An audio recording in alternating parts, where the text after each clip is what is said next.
The Prophet ﷺ says, "Li khamsatu asma," I have 5 beautiful names which I have been blessed with. Ana Muhammad, wa ana Ahmad, wa ana Mahi, wa ana Hashir, wa ana Al-Aqib. The Prophet ﷺ says, "Ana Muhammad," I am the one who is to be praised. Praised by who, my brothers? Praised by you and I. Praised by people of this earth. Praised by beings of this earth. Not only is the Prophet ﷺ praised by you and I, by humans.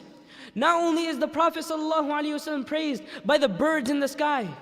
No, not only is he being praised by the fish that swim in the seas and the beasts that live in their herds, but the Prophet ﷺ is being praised by Allah subhanahu wa ta'ala himself.